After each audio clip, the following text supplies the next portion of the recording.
Bonsoir à tous et bienvenue dans ce flash de 18 h. Le Premier ministre rassure ses concitoyens sur la bonne gestion de l'endettement. Précision d'Amadou Gon Coulibaly qui, face à la presse, a abordé les sujets qui ont marqué l'actualité au cours de ces dernières semaines, notamment l'annexe fiscale, le budget de l'État, la gouvernance, le renouvellement du parc automobile et la limitation d'âge de véhicules d'occasion importés. Retour sur cette conférence de presse du Premier ministre à 20 h. Focus sur un tueur silencieux. Le cancer de l'enfant est un cancer qui touche un enfant ou adolescent âgé de 0 à 14 ans inclus. Chaque année, près de 2500 nouveaux cas de cancer sont enregistrés. En Côte d'Ivoire, les cas dépistés sont pris en charge au CHU de Treichville.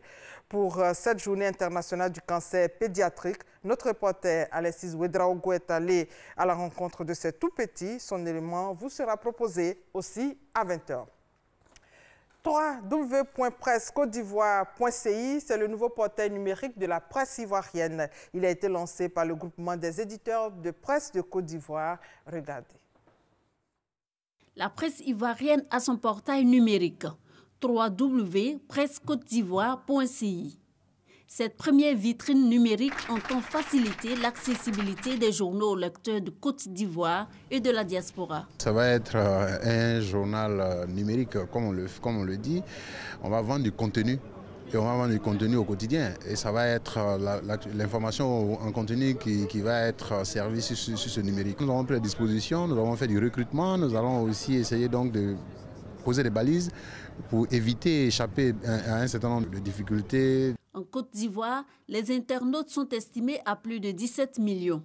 Le numérique se positionne alors comme une des solutions aux problèmes qui minent la presse ivoirienne selon le ministre de la Communication, de l'économie numérique et de la Poste. Nous avons été instruits par le président de la République, son Excellence Alassane Ouattara, de faire en sorte que la presse ivoirienne se renforce.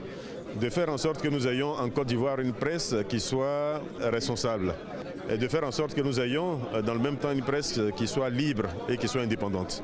Vous voyez, nous travaillons donc sur toutes ces facettes pour que notre presse puisse s'exprimer complètement. Et nous pensons là que c'est une solution qui peut contribuer à cela. Sur ce portail, la titrologie est gratuite. Pour avoir accès au contenu d'un journal, il faudra débourser 200 francs. La transition de la presse vers le numérique doit permettre un rapprochement entre la presse écrite et sa clientèle. Le ministre Bruno Nabagno-Koné appelle à cet effet les acteurs à plus de professionnalisme. Hors de nos frontières, Cyril Ramaphosa a été élu sans surprise au poste de président de la République par le Parlement sud-africain ce jeudi, en remplacement de Jacob Zuma qui a rendu sa démission hier sous la pression de son parti, l'ANC. Aux dernières nouvelles, un mandat d'arrêt a été émis contre l'un des frères Gupta, une famille proche de l'ancien président Jacob Zuma. Sous pression au sein de la coalition au pouvoir également, le Premier ministre éthiopien a démissionné ce jeudi, précisant que ce dernier restera toutefois en poste jusqu'à ce que le transfert de pouvoir soit finalisé. Le Premier ministre dit avoir fait tout son possible pour résoudre les problèmes de l'Éthiopie, assurant que sa démission serait probablement une solution à ces problèmes. Le leader de l'opposition au Zimbabwe, Morgan Tsvangirai, a tiré sa révérence hier en Afrique du Sud.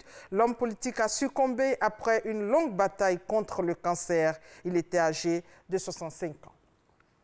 Aux États-Unis, Nicolas Cruz, 19 ans, a abattu 19 personnes hier à l'aide d'un fusil automatique dans un lycée de Floride. Le jeune homme emprisonné est présenté comme un déséquilibré. Et voilà, c'est la fin de ce flash. Merci de votre fidélité. On se retrouve à 20 h, mais avant, votre info régionale.